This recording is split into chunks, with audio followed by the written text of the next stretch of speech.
Alhamdulillah, wassalatu wassalamu ala Rasulillah. Ustadz dalam kondisi tetap segar ya? Alhamdulillah. Masya Allah. Baik, kita mau bicara tentang Abul Hasan al-Asy'ari. Ya. Karena seperti yang kita tahu bersama bahwa dalam masalah akidah, masyarakat Indonesia kan begitu intisab dengan Asy'ariyah. Ya. Nah, sementara mungkin barangkali di antara mereka ada yang belum paham sebenarnya Imam Abul Hasan al-Asy'ari itu sendiri seperti apa. Mungkin Ustadz bisa ngasih sedikit pengantar tentang biografi singkat beliau, mengenai nama aslinya, mungkin kemudian juga nasabnya, dan bagaimana perjalanan belajar beliau. Ya, bismillah, alhamdulillah. Abul Hasan al-Asy'ari, ya, atau yang bernama asli Ali ibnu Ismail ibnu Abi Bishr, itu masih keturunan dari sahabat Abu Musa al-Asy'ari radhiyallahu anhu. Artinya keturunan orang Yaman ya. Walaupun kemudian beliau tinggal di Basrah, yaitu di keluarga yang kemudian ibu dari beliau itu dinikahi oleh Abu Ali al-Jubba'i, salah satu tokoh besar Mu'tazilah. Nah, konon Abul Hasan al-Asy'ari ini lahir sekitar tahun 260 Hijriah gitu. Kemudian beliau hidup sampai sekitar 300 Hijriah. Jadi beliau kecil hidup di bawah asuhan keluarga yang ayah tirinya itu adalah seorang tokoh Mu'tazilah besar. Abu Ali al-Jubba'i itu tokoh besar untuk Mu'tazilah di kawasan Basrah. Yang kemudian salah satu penerusnya adalah Abu Hashim al-Jubba'i yang juga merupakan tokoh besar Mu'tazilah yang menjadi rujukan untuk banyak kalangan setelahnya. Nah, Abul Hasan al-Asy'ari ini menjadi sangat terkenal setelah kemudian beliau menyatakan diri, ya, menurut versi populer sejarah beliau, keluar dari Mu'tazilah setelah sekitar 40-an tahun hidup dalam lingkungan Mu'tazilah dan menjadi salah satu pengikut Mu'tazilah. Lalu kemudian menyatakan diri keluar dari Mu'tazilah dan berafiliasi ke Ahlus Sunnah. Ya, Ahlus Sunnah wal Jamaah, atau saat itu bahasa yang sering beliau gunakan adalah Ahlus Sunnah wa Ashabul Hadis. Jadi Ahlus Sunnah dan Ashabul Hadis. Lalu dimulailah proses baru, ya, kehidupan Abul Hasan al-Asy'ari. Konon di masa-masa awal itulah kemudian lahir beberapa karya beliau, ya, antara lain yang lestari sampai sekarang adalah kitab Al-Luma'. Kitab Al-Luma' itu ada kecil, ada besar. Yang bisa tersisa sampai zaman sekarang adalah kitab Al-Luma' yang versi kecil. Nah, kemudian pada masa berikutnya beliau kemudian berkenalan dengan Imam Zakaria As-Saji, salah satu murid dari murid-murid Imam Asy-Syafi'i, ya, merupakan tokoh Ahlus Sunnah di wilayah itu. Lalu kemudian beliau menyerap beberapa akidah Ahlul Hadis, ya, yang akhirnya beliau bukukan antara lain dalam kitab Maqalat al-Islamiyyin, ya, satu kitab tebal yang menceritakan berbagai pandangan sekte-sekte di dalam lingkungan umat Islam. Di samping beliau juga punya kitab Maqalat lagi, menceritakan berbagai macam pandangan agama dan sekte-sekte di luar milieu umat Islam. Nah, yang tersisa bertahan sampai kita ini kitab Maqalat al-Islamiyyin. Baik, Abul Hasan al-Asy'ari dengan latar belakang tadi, beliau punya ayah tiri. Berarti beliau sempat menjadi tokoh Mu'tazilah atas proses belajar beliau dengan ayah tirinya. Kalau sampai menjadi tokoh ini sulit untuk dikonfirmasi, karena kedudukan beliau sendiri di mata Mu'tazilah yang belakangan itu tidak tampak diposisikan sebagai orang penting. Gitu. Tapi diposisikan sebagai, artinya tidak tampak diposisikan sebagai orang yang pernah menjadi tokoh penting di dalam Mu'tazilah, ya, ataupun apalagi menjadi rujukan. Tapi diposisikan sebagai pihak yang pada akhirnya sudah bertentangan haluannya dengan Mu'tazilah, gitu, pihak yang di counter. Oleh karena itu kita juga sulit menemukan karya-karya Abul Hasan al-Asy'ari ketika masih menjadi tokoh ataupun figur Mu'tazilah ataupun pengikut Mu'tazilah. Ya, sebagian pihak mengatakan kitab Istihsanul Haud fi Ilmil Kalam itu bagian dari yang ditulis beliau ketika masa Mu'tazilah, tapi ini masih sangat debatable ya, karena bisa jadi kandungannya tidak serasi dengan asumsi tersebut gitu. Jadi buku ini tercetak. Buku ini tercetak, tapi bahkan penisbatannya kepada Abul Hasan al-Asy'ari sendiri dipersoalkan. Ya, secara tahqiq riwayat, filologi dan kontennya sulit untuk diverifikasi. Sehingga ini kategori buku yang masih kurang jelas ya, apakah betul-betul karya Abul Hasan atau bukan. Lalu kalau karya Abul Hasan kurang jelas juga ditulis pada fase yang keberapa itu. Pada masa ketika masih menjadi Mu'tazilah kah, atau setelah keluar dari Mu'tazilah? Kalau setelah keluar dari Mu'tazilah, apakah ketika masih ada di Basra atau ketika di Baghdad?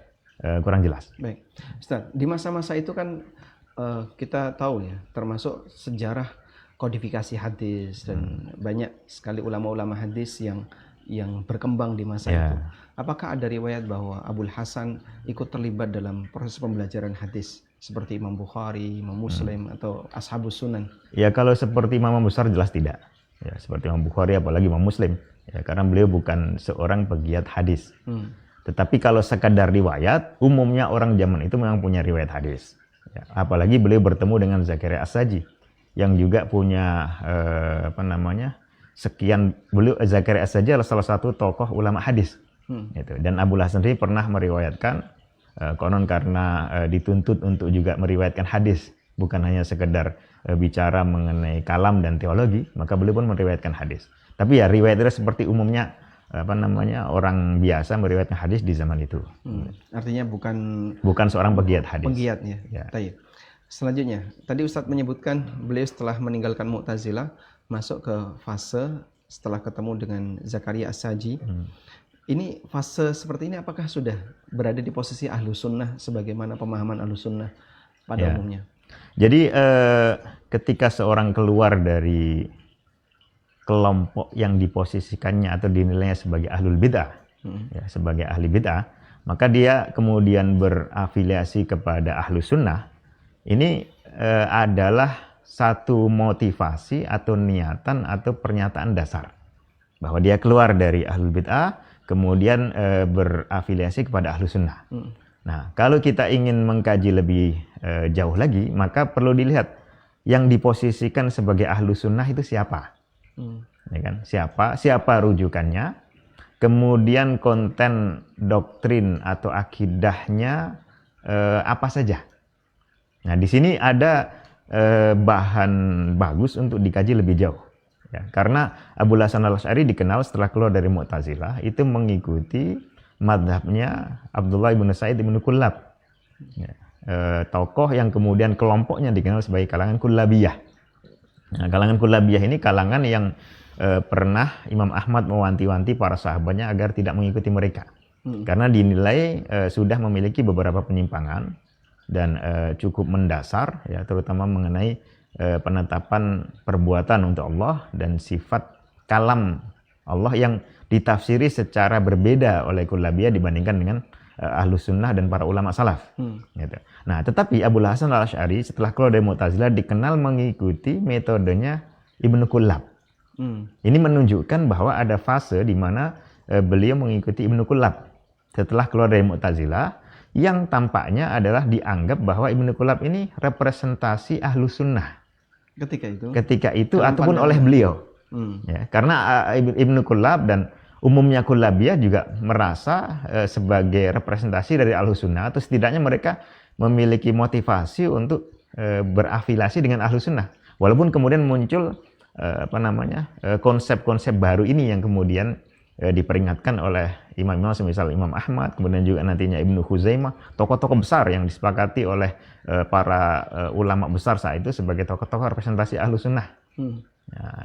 Baik, jadi di posisi ini As-Saji, Imam As-Saji tadi, beliau setelah ketemu ya, Imam itu As-Saji, tampaknya adalah setelah mengikuti metode Ibnu Kullab. Bukan, setelahnya. Setelahnya. Kenapa? Antara lain ketika Abul Hasan menyampaikan akidah yang diterimanya dari Zakaria As-Saji, beliau sudah memposisikan Ibnu Kullab sebagai kelompok yang berbeda dengan Ahlul Hadis.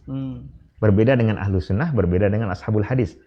Ya, walaupun dari penyebutan dua akidah di dua kelompok ini perbedaannya ada, ya, tetapi tidak sebesar misalnya ahlu hadis dibanding dengan Mu'tazilah, Syiah dan yang lainnya. Ini menunjukkan bahwa beliau pada saat mengikuti Zakaria As-Saji itu sudah keluar dari metode Ibnu Kullab. Nah, kapan beliau mengikuti metode Ibnu Kullab? Ini yang memerlukan kajian lebih lanjut. Karena dari sekian ratus karya Abul Hasan Al-Asy'ari yang bisa kita kaji dan kita bedah secara detail sampai sekarang sangatlah sedikit. Ya, tadi kita menyebutkan ada buku Al-Luma'. Di buku itu bisa dianggap dekat dengan konsepnya Ibnu Kullab. Walaupun sebenarnya ada juga beberapa perbedaan. Ya, tapi itu jelas bukan khas konsep-konsepnya ahlul hadis.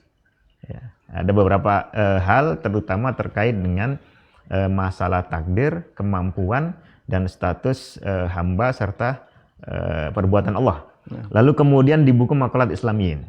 Nah, ini yang diceritakan para sejarawan dan para ulama analisis bahwa di situ beliau sudah mengikuti Ahlus Sunnah wal Jamaah versi yang diterima dari Zakaria As-Saji. Ya, walaupun masih berbentuk global, pernyataan-pernyataan itu global, sehingga bisa jadi di dalam rinciannya ternyata ada perbedaan. Ya, misalnya teori Kasab Al-Asy'ari itu masih masuk di dalam Maqalatul Islamiyin. Lalu kemudian fase ketika beliau ke Baghdad. Ketika beliau ke Baghdad, kemudian bertemu dengan para tokoh Hanabilah saat itu, konon juga bertemu dengan Imam Al-Barbahari. Ya, di situ menulis buku Al-Ibanah an Usulid Diyanah. Itu memang sudah sangat terasa berbeda warnanya. Walaupun dari buku-buku ini ada beberapa hal yang tidak dengan mudah bisa kita pastikan perubahannya, ya, khususnya tentang Kasab versi Asy'ari dengan teori kalam nafsi, karena di buku yang selanjutnya tidak begitu diulas. Tidak begitu diulas itu kan bukan menunjukkan perubahan. Ya. Bisa jadi sudah ditinggalkan, ya. Bisa jadi masih dianggap benar, tapi sudah tidak lagi dipentingkan. Gitu. Di Al-Ibanah ini ya? Di Al-Ibanah itu. Tidak disinggung. Tidak begitu disinggung. Nah, makanya ketika kita bicara konsep Kasab Asy'ari, konsep kalam nafsi, ini kan sebenarnya istilah yang bagi awam tidak mudah. Bagi para santri dan para ustadz pun sebenarnya juga tidak mudah. Gitu. Tapi itu mau tidak mau harus kita sebutkan karena itulah ciri khas yang dikenal, diatribusikan kepada Abul Hasan Al-Asy'ari, dan seterusnya di era berikutnya menjadi pembahasan panjang oleh para ulama sekaligus menentukan apakah seseorang itu sehaluan atau tidak dengan Asy'ariyah. Baik. Berarti boleh saya simpulkan bahwa beliau Abul Hasan Al-Asy'ari mengalami 3 fase ya. Mu'tazilah, malah 4 bisa jadi. Ya. 4 itu kita Mu'tazilah ketika mengikuti Ibnu Kullab, ketika mengikuti Zakaria As-Saji, kemudian ketika dekat dengan Hanabilah Baghdad. Ketika mengikuti Zakaria As-Saji dengan mengikuti Hanabilah Baghdad ini bisa dihitung juga sebagai satu fase saja. Karena itu kan dua kalangan yang kontra dengan Kullabiyah. Ya, kalau kita hitung yang 2 itu sebagai satu fase, berarti 3 fase. Baik. Ya. Ada perbedaan yang signifikan nggak, Ustaz? Misalnya di posisi beliau sebagai pengikut Ibnu Kullab. Saat itu ada pernyataan apa yang kita bisa sebut bahwasanya beliau ini belum sesuai Ahlus Sunnah? Jadi karena keterbatasan referensi otentik dari karya Abul Hasan Al-Asy'ari yang lestari sampai sekarang ketika beliau masih fase mengikuti Ibnu Kullab. Ya.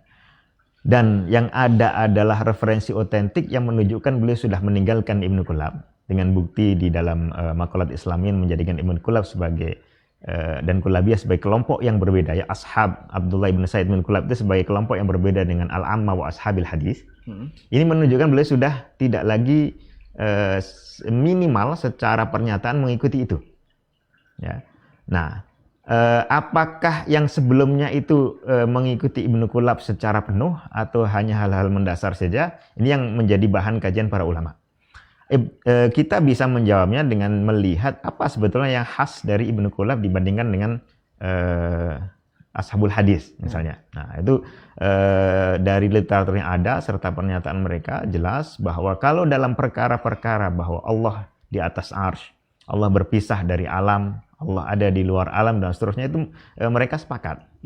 Ibnu Kullab dan Kullabiyah sepakat dengan ahlu sunnah wa ashabil hadis bahwa Allah Subhanahu wa taala terpisah dari alam, bahkan menyatakan wa akhrij anin nazar wal athar, keluarkan dari wilayah kelayakan seseorang itu beranalisis kalau dia sudah menganggap bahwa Allah Ta'ala itu tidak di dalam alam, tidak juga di luar alam. Gitu. Artinya belum membekali justru akidah fitri ini dengan akidah fitriyah ini dengan argumentasi rasional, ya, atau memberikan penekanan bahwa sudah tidak masuk akal karena sudah termasuk badahiyat. Karena kalau tidak ditetapkan itu maka bertentangan dengan perkara-perkara yang badahiyat. Kalau seseorang tidak menetapkan Allah Subhanahu wa taala terpisah dari alam, dari makhluknya, gitu. Nah, ini dalam hal atau isu ini berarti tidak begitu ada pembicaraan lah antara Kullabiyah dengan ashabul hadis. Yang ada itu adalah dalam sifat-sifat yang terkait dengan perbuatan Allah Subhanahu wa taala. Ya. Karena dalam sifat-sifat lain yang dzatiyah, yang katakanlah khobariyah, artinya bisa kita temukan informasinya dari Quran dan Sunnah, tidak bisa langsung diputuskan dari akal. Semisal Allah Subhanahu wa taala memiliki wajah yang sempurna, yang pancarannya sedemikian dahsyat, ya, memiliki dua tangan yang dua-duanya itu yamin, artinya penuh berkah. Itu Abdullah bin Sa'id Ibnu Kullab juga sama dengan ashabul hadis menetapkannya. Tapi pada sifat-sifat yang terkait dengan perbuatan, ya, bahwa Allah berbicara dengan kehendaknya, disinilah ada problem. Ya, konsep Kullabiyah dikenal menafikan adanya sifat-sifat pada diri Allah yang terkait dengan kemampuan dan perbuatan Allah. Jadi dianggap bahwa Allah itu hanya menghendaki sesuatu di luar dirinya, tidak menghendaki perbuatan. Yang perbuatan itu disandang oleh Allah sendiri. Termasuk perbuatan bicara. Dalam bahasa yang lebih sederhana, menurut konsep Kullabiyah, Allah itu berbicara tanpa menghendakinya. Berbicara tanpa menghendakinya. Jadi pembicaraan itu dianggap seperti sifat hidup pada diri Allah. Ya, kan tidak relevan untuk dikatakan Allah berkehendak untuk hidup atau tidak, karena itu sifat yang secara otomatis permanen, ya, qadim, ada pada diri Allah dan akan terus berlanjut, tidak terkait dengan kehendak. Nah, tapi kalau perbuatan itu kan pasti terkait dengan kehendak. Berbicara itu juga bagian dari perbuatan. Gitu. Seperti pernyataan Imam Ahmad, ya, yatakallamu idza syaa kaifa syaa. Kadang-kadang dinyatakan mata syaa. Ya, kapan saja menghendaki. Ketika Allah ingin atau berkehendak untuk bicara dengan Nabi Musa, maka Allah pun berbicara dengan Nabi Musa. Sebelum itu belum melakukan pembicaraan tersebut. Dan pada saat pembicaraan itu dilakukan, pembicaraan itu terjadi, ya, disandang oleh Allah. Tidak mungkin perbuatan kan terpisah dari pelakunya. Betul. Nah, disinilah ada problem pada akidah Kullabiyah, karena menafikan adanya perkara-perkara nyata berupa perbuatan-perbuatan pada diri Allah yang itu terkait dengan kehendak Allah. Sehingga mereka menjadikan kalam Allah itu bukan perbuatan. Dianggap sebagai sifat permanen yang tidak dikehendaki. Nah, kalau secara akal saja kita bisa merasakan berbicara tanpa menghendaki ini kan sulit, irasional. Bukan sulit, memang itu tidak sesuai dengan pemikiran yang sehat.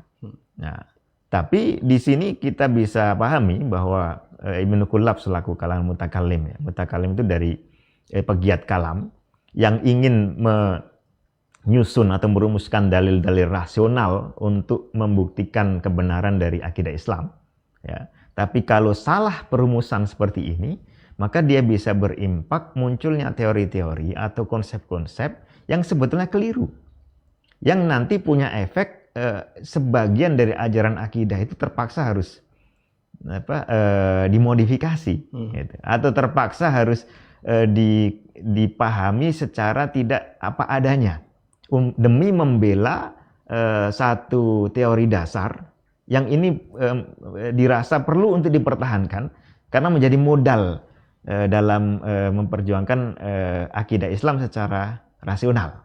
Gitu. Padahal sebetulnya di dalam akidah yang benar itu sudah terkandung susunan argumentasi maupun jalinan pemikiran yang sangat rasional, tidak perlu menggunakan teori yang justru nanti akan makan tuan gitu, akan menjadi bumerang bagi akidah yang justru katanya akan dibela. Masya Allah. Ini mungkin bagi sebagian pendengar rumit untuk dipahami, Ustaz. Tapi hal menarik tadi, Ustaz. Di fase ketika beliau berintisab dengan Ibnu Kullab, kita melihat Asy'ariyah seperti yang sekarang sering kita dengar label Asy'ariyah, itu lebih dekat ke fase kedua atau fase ketiga setelah beliau ketemu fase kedua, sebab konsep tentang kalam nafsi itu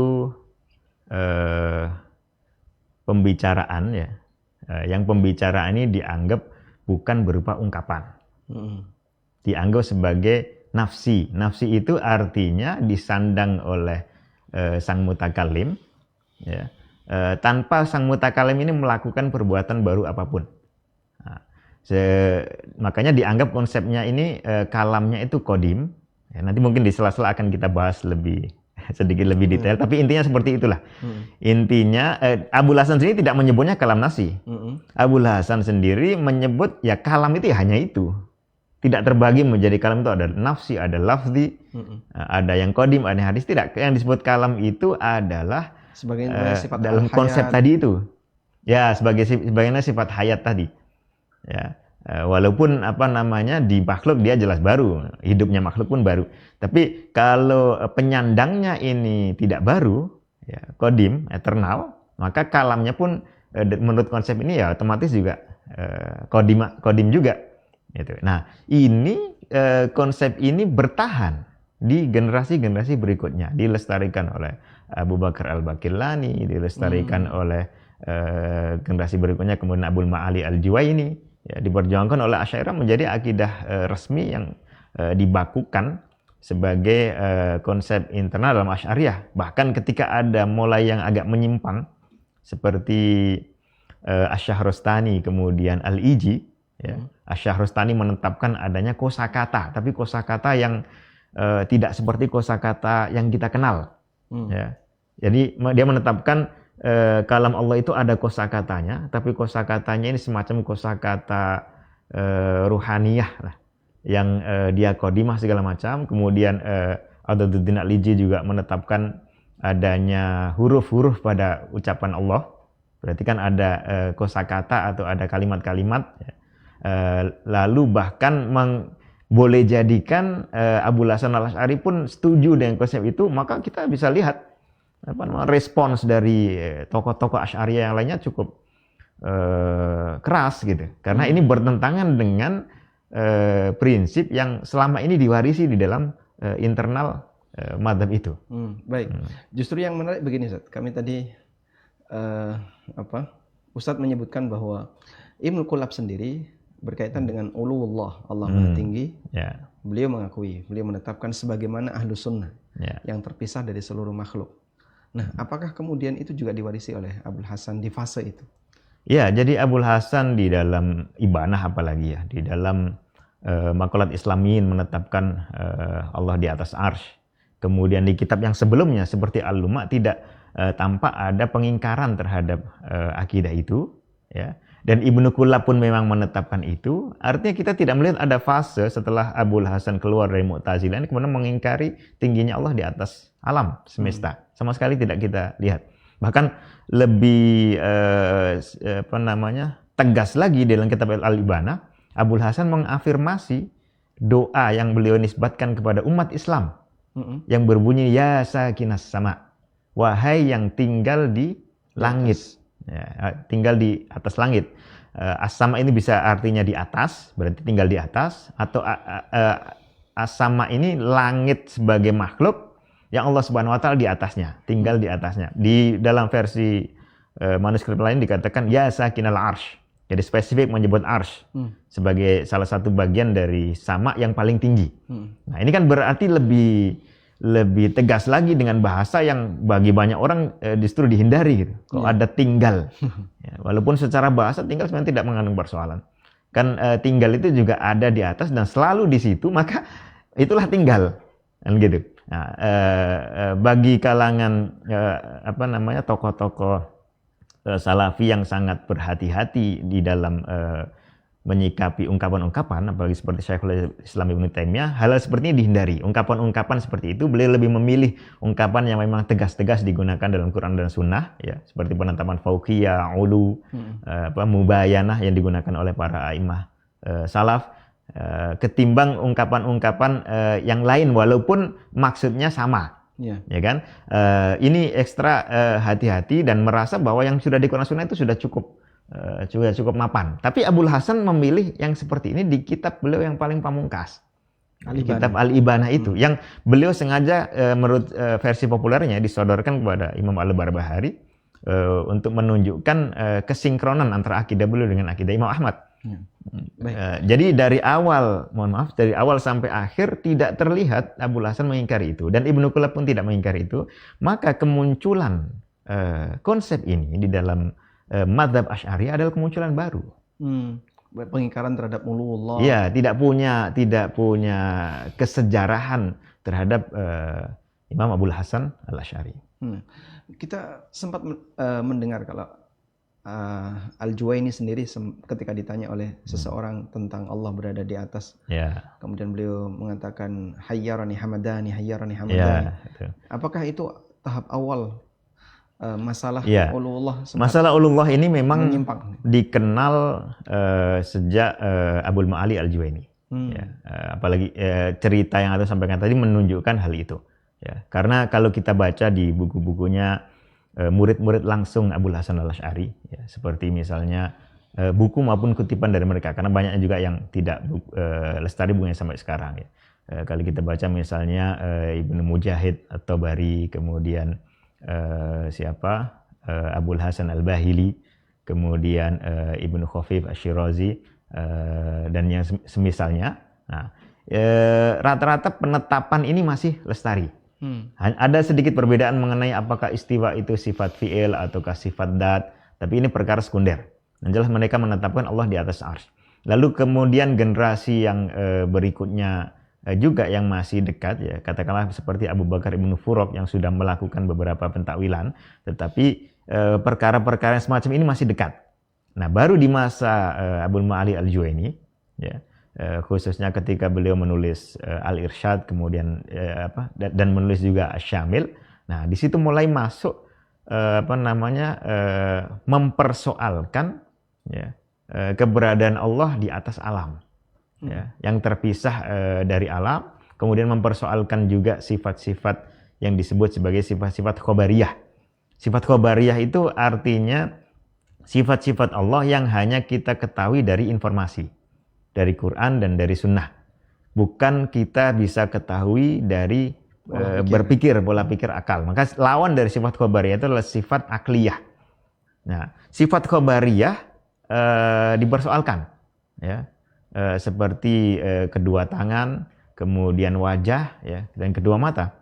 Padahal ini sebelumnya ditetapkan oleh kalangan Asy'ariyah mutakeddimin. Bahkan sebagian Asy'ariyah menjadikan sifat wajah dan dua tangan itu sebagai sifat akliyah. Mereka merasa ada dalam argumentasi rasional yang menunjukkan Allah itu punya atribut yang dengannya Allah berkomunikasi dengan pihak lain secara istimewa. Ini disebut sebagai sifat wajah. Ada atribut yang dengannya Allah Subhanahu wa taala mengistimewakan sebagian ciptaannya. Itulah disebut sifat dua tangan. Yang dalam hal ini di Al-Quran diinformasikan yang mendapat keistimewaan itu adalah Nabi Adam alaihissalam. Jadi generasi sebelumnya menetapkan, bahkan sebagiannya menetapkannya bukan hanya sifat khobariyah, tapi dianggap sebagai sifat rasional juga.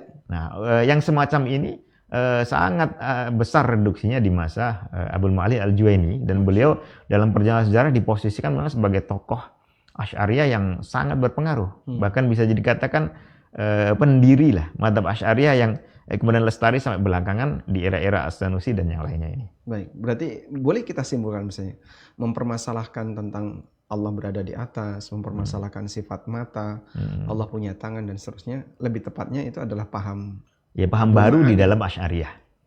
bukan ajaran Abul Hasan. Bukan ajaran Abul Hasan. Ajaran Abul Hasan itu yang dipersoalkan tadi masalah kalam nafsi, sifat nafsi. kalam dan sifat fi'il tadi. Nah.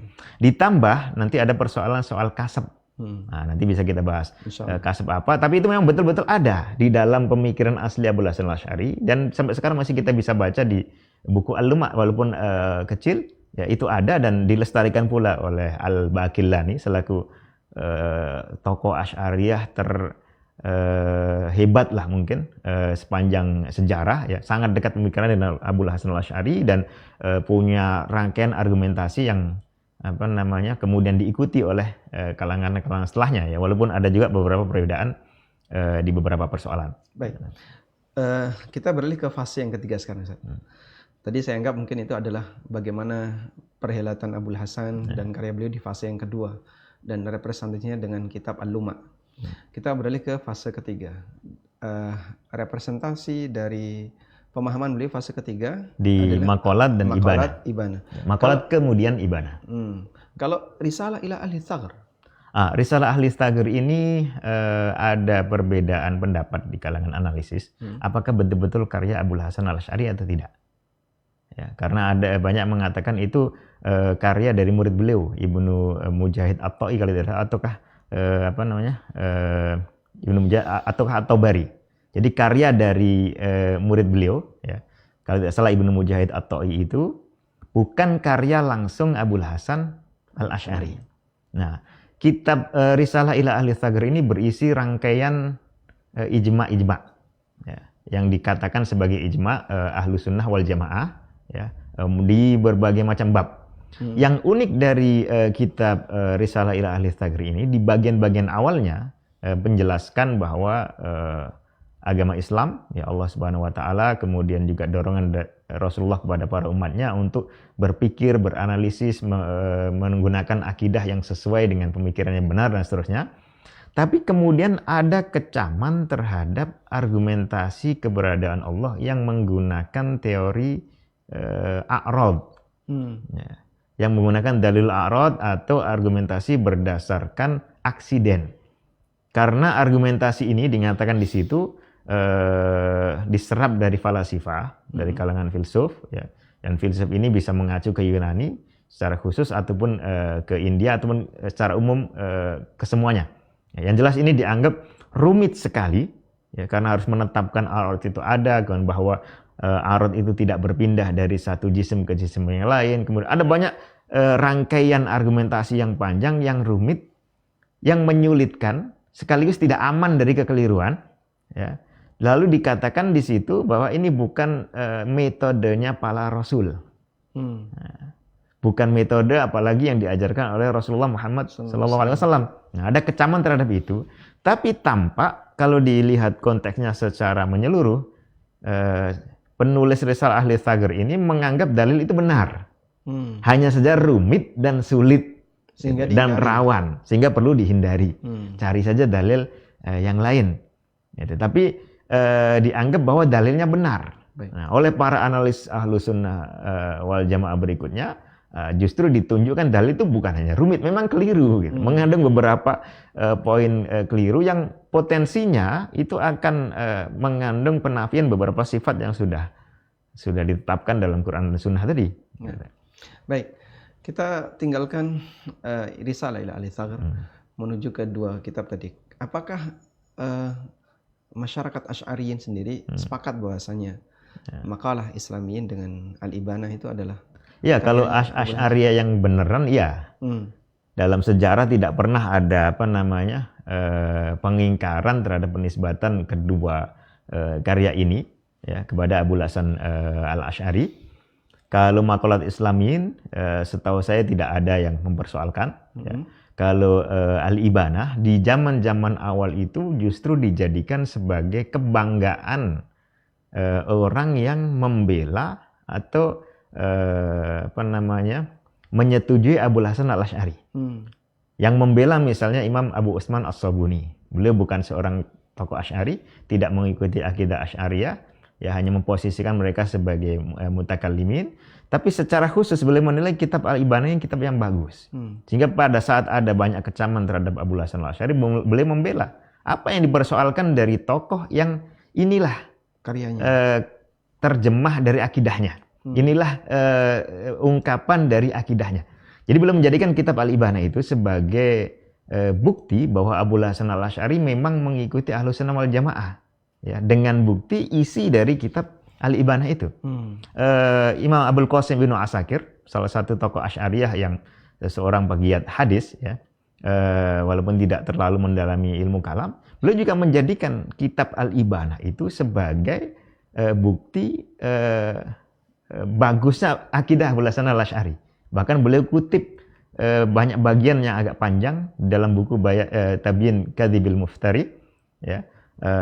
Itu beliau posisikan kitab itu sebagai tanda bahwa Abu Hasan Al-Asy'ari ini adalah seorang pengikut Ahlus Sunnah wal Jamaah, atau bahkan menurut Ibnu Asakir lebih dari sekedar seorang pengikut, ya. Karena memang Ibnu Asakir seorang Asy'ari yang bangga dengan keasy'ariannya dan bangga dengan tokoh-tokohnya. Nah, tetapi ketika ingin menunjukkan bahwa Abu Hasan Al-Asy'ari adalah seorang tokoh Ahlus Sunnah, yang digunakan adalah kitab Al-Ibanah. Jadi dalam banyak masa, kitab Al-Ibanah ini digunakan oleh tokoh-tokoh sebagai sesuatu yang membanggakan untuk Abu Hasan Al-Asy'ari. Pengingkaran itu baru muncul belakangan saja. Termasuk misalnya generasi seperti Abul Ma'ali Al-Juwaini, kemudian Abu Bakar Al-Baqillani, kenapa tidak memperjuangkan isi buku? Kalau Abu Bakar Al-Baqillani, beliau dikenal memperjuangkannya. Bahkan punya kitab Syarah Al-Ibanah. Kan tadi kita bahas Al-Baqillani ini tokoh Afdhalul Asy'ariyah.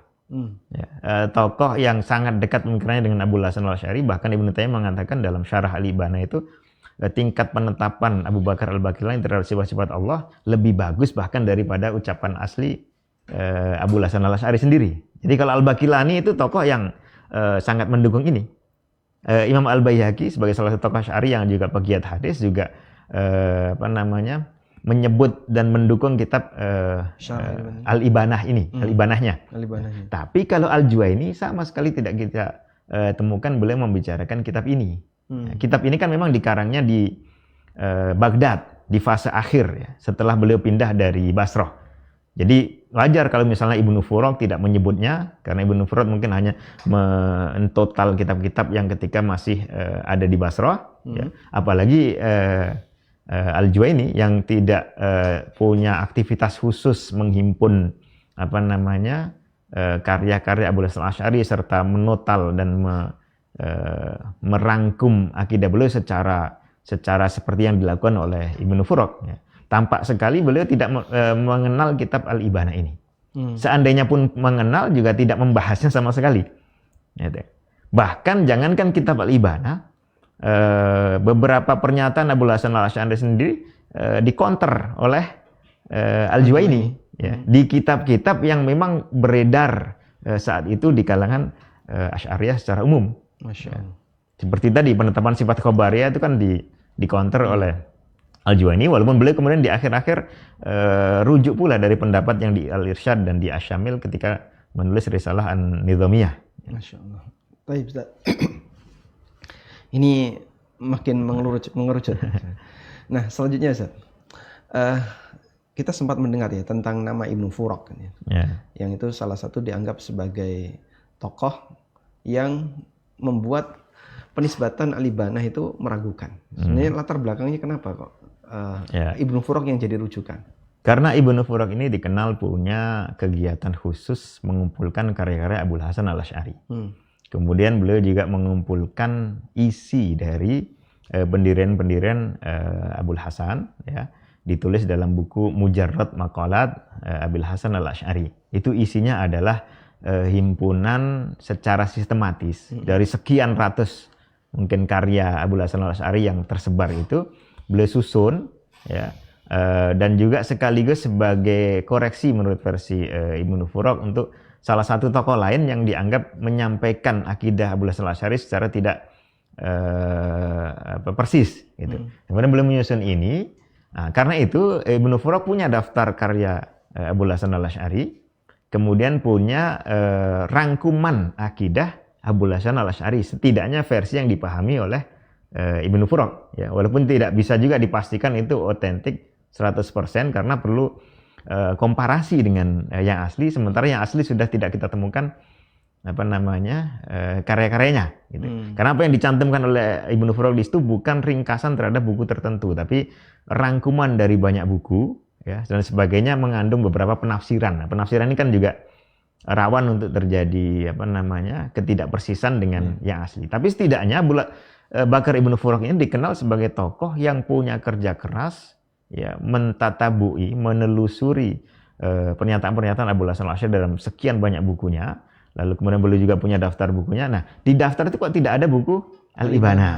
Nah, orang kan kalau secara awam menganggap beliau sudah bekerja keras menelusuri semuanya, tapi Ibanah nggak ada di situ. Nah, berarti palsu, padahal tidak seperti itu. Jadi bukan ada pernyataan mengingkari ya? Tidak ada. Cuman tidak ada menyebutkan. Mengingkari. Tidak menyebutkan saja. Tidak menyebutkan, dan Al-Baqillani menyebutkan, Al-Baihaqi menyebutkan, Ibnu Asakir menyebutkan, Abu Usman As-Sabuni menyebutkan, Ibnu Dirbas menyebutkan. Selama masa mereka menyebutnya tidak ada tokoh Asy'ari yang mengingkarinya.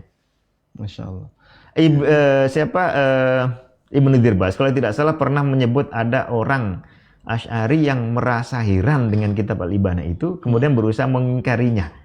Ya, lalu beliau heran ini saking tidak pahamnya atau seperti apa, kok buku yang bagus dari milik imamnya kok justru diingkari. Tapi orang yang sangat tidak dikenal. Ya, yang diceritakan oleh Ibnu Dirbas ini. Nah, belakangan itu diungkapkan oleh beberapa tokoh Asy'ariyah sangat belakangan atau bahkan kontemporer, ya, juga dengan argumentasi yang sama sekali jauh dari tahqiq ilmi. Karena kitab Al-Ibanah ini termasuk kitab dari kitab-kitab Asy'ariyah yang tersisa. Kita tadi menemukan ada Al-Lumma, Maqalat Islamiyin, kemudian Risalah ila Al-Istaghar kalau termasuk karya beliau, ya. Hanya itu saja ditambah Al-Ibanah. Al-Ibanah yang paling meyakinkan secara filologi, ya. Kemudian kutipan isi dari kitab itu oleh para ulama muhaddisin sekaliber Ibnu Asakir, ya, yang isinya itu sama dengan kitab Ibanah asli, walaupun ngutipnya beliau tidak lengkap. Ini sudah luar biasa, ya. Satu penetapan validitas atau keotentikan kitab itu yang sulit ditemukan di banyak kitab turas lainnya. Kalau yang seperti ini diingkari, bagaimana lagi dengan yang lain-lain? Dan alasan pengingkarannya itu tendensius, ya, sentimen karena tidak cocok dengan isi di dalamnya, gitu. Yeah. Ya, padahal kalau dia tidak cocok, ya berarti dia sedang tidak cocok dengan Abul Hasan al-Asy'ari. Apalagi yang diingkari itu ada padanannya di dalam Maqalatul Islamiyyin, kitab yang sudah disepakati sebagai kitab otentiknya Abul Hasan. Masya Allah. Taib. Alhamdulillah, kita berarti sudah mendapatkan sebuah kesimpulan. Jadi kalau mau belajar tentang seperti apa akidah terakhir Abul Hasan al-Asy'ari, rujukannya adalah kitab Al-Ibanah atau Maqalatul Islamiyyin. Tadi Ustadz menyinggung beberapa poin tentang titik sengketa, titik perbedaan, ya, antara akidah Kullabiyah dengan akidah Ahlussunnah tentang kasab, kemudian tentang kalam. Mungkin dua ini saja, Ustadz. Oke, baik. Pertama tentang kalam, ya. Tadi sudah kita bahas, tapi ini kita lanjutkan. Jadi pengingkaran terhadap adanya perbuatan yang disandang oleh Allah dan itu dikehendaki oleh Allah, ya. Ini terkenal sebagai akidahnya Kullabiyah. Lalu kemudian diwarisi oleh Abul Hasan al-Asy'ari sesuai dengan keterbatasan penjelasan tadi, tapi kemudian dilanjutkan di akidah Asy'ariyah berikutnya. Ya. Intinya adalah menafikan Allah Subhanahu wa taala melakukan satu perbuatan, yang perbuatan itu disandang oleh Allah dan dikehendaki oleh Allah. Dengan istilah bahwa perbuatan itu berarti perbuatan yang baru. Karena sebelumnya tidak dilakukan, lalu kemudian dilakukan. Kalau dianggap atau bisa diterima bahwa pada diri Allah ada sesuatu yang baru, berarti Allah menyandang sesuatu yang baru. Nah, konsep kalam itu argumentasinya berkutat pada ini yang diwarisi dari kalangan Jahmiyah, kemudian Mu'tazilah dan seperti Dirariyah, Najjariyah, menganggap bahwa jangan sampai, ya, sang pencipta itu punya sifat yang baru. Sebab mereka ketika ingin membuktikan adanya sang pencipta, ya, kekurangan di dalam menginventarisir argumentasi, Sehingga secara kasarnya bisa dikatakan hanya tersisa satu argumentasi ini. Argumentasi bahwa di alam semesta ini ada dinamika. Ada kegiatan-kegiatan baru. Ada peristiwa-peristiwa yang baru terjadi setelah sebelumnya tidak terjadi. Betul. Ada gerakan. Ya, gerakan itu disepakati ada sesuatu yang ada. Bukan amrun iktibari, tapi sesuatu yang betul-betul ada disebutnya sebagai arad. Sebagai aksiden. Kenapa disebut aksiden? Karena sebelumnya tidak ada, kemudian baru ada. Nah, karena di alam ini ada perkara-perkara yang baru ada, yaitu berupa gerak setelah diam ataupun diam setelah gerak. Ya, kalau disepakati diam adalah betul-betul satu aktivitas, atau berkumpul setelah sebelumnya terpencar, ya, atau kemudian terpencar setelah sebelumnya terkumpul, berarti ada perkara yang baru. Nah, ini dijadikan sebagai poin. Kalau di alam ini ada perkara yang baru, maka alam ini tidak lepas dari perkara yang baru. Karena dianggap kalau dia tidak bergerak, ya dia diam. Dan diam itu dianggap baru juga. Gitu. Kalau dia nggak kumpul, maka dia bercerai. Dua-duanya dianggap baru. Berarti di alam ini selalu ada yang baru. Ya. Sifat yang melekat pada alam pada adalah alam sesuatu ini yang baru. ada sesuatu yang baru. Nah, bisa dalam penjelasan alam secara umum ataupun jism lah. Dianggap semua jism itu seperti itu. Karena jism tidak lepas dari arad, maka jism tidak lepas dari perkara baru. Nah, kemudian ada anggapan. Ada teori yang sebetulnya ini hanya asumsi dan absurd. Ya, dianggap bahwa sesuatu yang mengalami peristiwa-peristiwa baru atau sesuatu yang dinamis, bahasa lebih sederhananya, itu dianggap dia pun baru. Oh gitu. Kalau dia mengalami gerak dan diam, maka dia pun baru sebagaimana gerak dan diam itu baru. Nah, ini konsep sangat mendasar dalam kalam yang dipegang mati-matian karena kalau kehilangan argumentasi ini dianggap tidak berhasil membuktikan adanya Allah, adanya pencipta. Nah, kan itu justru tugasnya mutakalim itu kan membuktikan adanya pencipta. Kalau yang mereka miliki argumentasinya hanya yang seperti ini, maka ini harus dipertahankan. Sehingga kalau perlu dikorbankan yang lain ditakwil, ditahwid untuk menjaga ini biar tidak terganggu. Kenapa? Nah, ini Al-Baqillani tidak terlalu merinci, tapi kemudian Al-Juwaini merinci, memberikan peringatan. Tidak bisa kita sekedar mengatakan sesuatu yang dia mengalami dinamika itu berarti dia juga baru. Begitu saja, karena ini secara rasional tidak bisa langsung dirumuskan begitu. Beliau mengatakan karena tidak mungkin sesuatu ini terus-menerus melakukan perbuatan-perbuatan baru dari sejak azali sampai seterusnya. Mereka memerlukan tambahan argumentasi ini. Bahwa itu kenapa dinyatakan adalah karena jangan sampai ada sesuatu yang terus-menerus mengalami kebaruan. Karena kalau ada begini, ya berarti dia tidak lagi memerlukan pencipta, kan begitu. Yeah. Dia sudah bisa berdinamika terus sejak awal. Gitu. Nah, di sini banyak kalau kita rincikan itu banyak syubhat, ya banyak iskalat, banyak persoalan-persoalan rasional yang generasi berikutnya semisal Ar-Razi, Al-Amidi kemudian mengkritik argumentasi semacam ini, menunjukkan tidak validnya secara logis, ya, antara premis dengan kesimpulannya. Gitu. Yang intinya kita nggak masuk ke sana ya, tapi intinya dari analisis semacam inilah kemudian lahir teori atau konsep semua sifat yang ada pada diri Allah jangan sampai punya dinamika. Jangan sampai ada setelah tidak ada, baik secara spesifik satu persatunya maupun secara umumnya. Artinya jangan sampai Allah punya kalam yang kalam itu ada setelah tidak ada. Ya. Walaupun hanya satu persatunya. Itu nanti turunnya banyak sekali. Semua sifat fi'il. Semua sifat fi'il.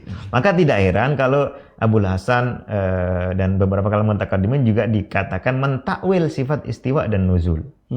Beliau menetapkan secara pernyataan sifat istiwa dan nuzul. Ya, bahkan oleh Ar-Razi disebutkan itu sebagai sifat yang ditetapkan oleh Abul Hasan Al-Asy'ari dan tidak ditetapkan oleh ashab yang lain. Tapi diposisikan nuzul dan istiwanya ini adalah fi'il, maka nuzul dan istiwanya ini adalah makhluk. Jadi Allah menciptakan satu makhluk namanya nuzul di langit terdekat. Allah menciptakan makhluk yang namanya istiwa di atas arsy. Yang dengan diciptakan istiwa di atas arsy itu arsy menjadi punya keunggulan tersendiri. Entah dianggap lebih dekat dengan Allah atau semacam. Tapi istiwanya sendiri tidak dianggap sebagai perbuatan yang dilakukan langsung dan ada pada diri Allah. Ya. Atau muncul konsep amrul i'tibari, dianggap bahwa nuzul dan istiwa itu bukan satu makhluk tertentu, tapi itu sekedar ungkapan konsep arsy menjadi lebih unggul, lebih dekat, terus langit dunia menjadi punya keistimewaan tersendiri. Intinya ini ditakwil adalah gara-gara konsep qadim. Gara-gara penafian fi'il Allah tadi itu. Ini yang pertama maksudnya. Lanjut yang kedua. Saya tambahkan sedikit. Siap. Yang kasab Asy'ari. Ini bukan konsep yang khas Ibnu Kullab, sepaham atau seingat saya ya, setidaknya saat ini, tapi konsep yang memang dicetuskan sendiri oleh Abul Hasan Al-Asy'ari. Dan sudah ada contoh konsep seperti itu di sebagian kalangan Mu'tazilah. Ya, karena memang banyak konsep Abul Hasan Al-Asy'ari ini diserap dari Mu'tazilah, tapi beliau kemudian pilih-pilih gitu. Nah, dalam proses pilih-pilih bisa jadi ada yang bocor ya. Ada konsep yang masuk. Kasab kalau dalam bahasa Arab itu kan kita pahami sebagai usaha. Kalau saya tanya orang Arab yang ahli, ya, betul-betul terbebas dari aneka macam intervensi sekte akidah ini, ataupun orang awam, jadi kita bertanya itu jangan hanya orang awam, karena akidah yang fitrah itu nggak hanya cocok dengan orang awam, tapi juga orang yang cerdas. Kalau kita tanya, apakah kasab iktasaba yaktasibu atau kasaba yaksabu ataupun usaha atau mendapatkan sesuatu itu adalah suatu perbuatan, kira-kira jawabannya apa? Perbuatan. Ya kan? Nggak mungkin seseorang dikatakan berupaya atau berusaha tapi dia tidak melakukan perbuatan apa-apa. Itu bukan upaya, bukan usaha. Jadi kasab dalam konsep yang normal dalam bahasa Arab maupun kalau dirasionalkan seseorang dikatakan berusaha, itu ya pasti dia sebuah perbuatan, kan begitu. Nah, dalam konsep kasab Asy'ari tidak. Beliau membedakan antara kasab dengan fi'il. Oh gitu. Nah, itu sebenarnya inti persoalan dalam kasab Asy'ari. Yang dikatakan kemudian kasab ini tidak bisa dipahami, itu bukan berarti seseorang mengatakan manusia punya kasab. Ya semua orang mengatakan manusia punya kasab. Normalnya orang kan begitu. Tapi pada saat yang sama secara teori normal ataupun secara pemahaman normal, kasab itu ya satu perbuatan lah. Orang sholat, kemudian mendapatkan pahala. Orang naudzubillah melakukan perbuatan dosa kemudian mendapatkan hukuman. Itu kan dia melakukan perbuatan. Ya. Perbuatan itu atas dasar kemampuan dan kehendak dia. Dan itu dia lakukan, kan begitu. Kehendak dan kemampuan dia itu punya pengaruh terhadap perbuatannya, yaitu melahirkan perbuatan tadi. Tentu semuanya dengan izin dari Allah Subhanahu wa taala. Dalam konsep Asy'ari, beliau membedakan antara berusaha tadi, kasab, dengan melakukan perbuatan, dianggap bahwa hamba itu tidak melakukan kasabnya. Kasab itu definisinya hanya sekadar keberiringan antara kemampuan pada diri hamba dengan munculnya perbuatan. Beriring saja, tidak karena mampu kemudian menghendaki lalu ini memunculkan perbuatan. Nah, itu. Inilah problemnya, karena menganggap bahwa kasab itu bukan fi'il. Sehingga tidak heran ya kalau dalam Al-Luma misalnya kita bisa lihat beliau membedakan antara al-kadzib dengan fa'ilul kadzib. Al-kadzib itu hambanya, sementara pelaku dusta ini bukan hamba. Karena beliau menyamakan antara pelaku dengan pencipta. Padahal secara normal bahasa dan rasional kan tidak begitu. Berarti ini sebenarnya lebih berkaitan dengan masalah iman kepada takdir ya? Iman terhadap takdir, tapi sebenarnya ada hubungannya dengan tadi. Ada hubungannya dengan konsep dan teori perbuatan. Sifat fi'liyah. Sifat fi'liyah. Jadi ada satu ada satu rumusan konsep dalam Asy'ariyah bahwa perbuatan Allah itu ya makhluknya Allah. Karena konsep kullabiyah tadi bahwa Allah jangan sampai menyandang perbuatan. Kan orang bertanya, lah perbuatan Allah itu ada atau enggak? Ada. Kalau ada dan tidak disandang Allah berarti di mana? Oh, di luar Allah. Begitu. Kalau di luar Allah kan makhluk. Maka dianggap bahwa perbuatan Allah itu semuanya makhluk dan semua makhluk itu perbuatan Allah. Padahal kalau konsep normal seperti dikatakan Imam Al-Bukhari, ya, salah satu tokoh Ahlus Sunnah yang bukan hanya pendalam akidah tapi juga hadis, dan beliau menyasukkan ini di dalam buku hadis beliau sebagai buku sunnah, ya, bahwa perbuatan menciptakan langit dan bumi itu adalah sifatnya Allah yang ghairu makhluk. Jadi beliau membedakan antara berbuat dengan hasil dari perbuatan itu. Yeah. Dan ini memang yang rasional kan begitu. Iya, betul. Iya kan? Tidak mungkin Allah menciptakan langit, lalu perbuatan mencipta ini adalah langit itu sendiri. Iya. Ya kan, berarti langitnya muncul dari apa gitu. Kan gitu. Kun fayakun kan begitu. Ya, apalagi terpisah dengan Allah padahal itu perbuatan Allah. Ya, nah karena runutan dari konsep ini bahwa semua perbuatan Allah itu terpisah dari diri Allah, lalu perbuatan ini disamakan dengan penciptaan, nah, maka jadinya fa'il itu hanya Allah. Fa'il yang hakiki itu hanya Allah, manusia dianggap bukan fa'il, hanya kasib. Kalau orang normal mengatakan kasib itu ya fa'ilul kasib gitu. Kan begitu. Masya Allah. Ustadz, sebenarnya kita pengen ya, diskusi lebih panjang. Tapi saya berpikir ya, dengan rumitnya tadi ya, teori-teori ilmu kalam yang disisipkan dalam masalah akidah, kita jadi punya, gimana ya, mau belajar akidah kok ilfil dulu. Karena saking rumitnya. Jadi boleh nggak saya simpulkan bahwasanya akidah yang rumit itu bisa kita pastikan bukan bagian dari Islam, karena dengan tegas Allah menyatakan Allah tidak menjadikan fid dini min haraj. Adanya kesulitan dalam masalah akidah, dalam kalau masalah agama. Secara tegas begini perlu dihindari, karena rumit itu kan bisa dua macam ya, atau bahkan tiga. Pertama, memang akidahnya sendiri rumit, yang sebetulnya rumitnya karena keliru. Ya. Yang rumit karena keliru. Salah dia. Ya, karena salah sehingga sulit dipahami. Karena sebetulnya tidak masuk akal. Tidak perlu juga capek-capek untuk memahami, cukup ketahui bahwa ini sebenarnya tidak masuk akal. Yang kedua, rumit karena penyajian dari salah satu tokoh itu sendiri yang membuat dia rumit. Ya, sebetulnya akidahnya sederhana, tapi pihak yang sedang menyajikan ini kurang lihai dalam bayan. Nah, sehingga menyajikannya rumit. Misal akidah takdir, Allah menakdirkan sebenarnya sederhana kan. Allah tahu, kemudian mencatatnya, lalu nanti menciptakan, selesai. Tapi kalau akidah yang sama, bisa juga orang kesulitan menyajikan sehingga rumit. Maka orang yang baca, waduh, rumit sekali. Ini tidak bisa kita katakan keliru, karena rumitnya berasal bukan dari kontennya, tapi berasal dari si penyajinya yang kurang. Lalu ada juga yang ketiga, Ustaz. Sebagian orang mungkin sudah keder duluan gitu. Dengar ada istilah-istilah yang dia asing, termasuk istilah Arab, oh ini rumit nih. Padahal sebenarnya kalau dipahami sederhana itu. Nah, itu juga kadang-kadang ada. Nah, maka kita tidak bisa secara generalisir mengatakan semua yang rumit itu keliru. Tapi secara generalisir kita bisa katakan bahwa akidah yang benar itu pasti sederhana. Semua konten akidah yang benar semua sederhana. konten benar pasti sederhana. Terlepas dari bagaimana cara orang mungkin yang sederhana dalam arti kalau dipahami akan jelas. Nah, tapi proses menuju memahami ini kan kadang perlu, masing-masing orang beda-beda kan. Ada yang orang perlu belajar bahasa Arabnya dulu, perlu paham tarkib dulu, perlu ini dulu. Tapi pada intinya kontennya itu mudah.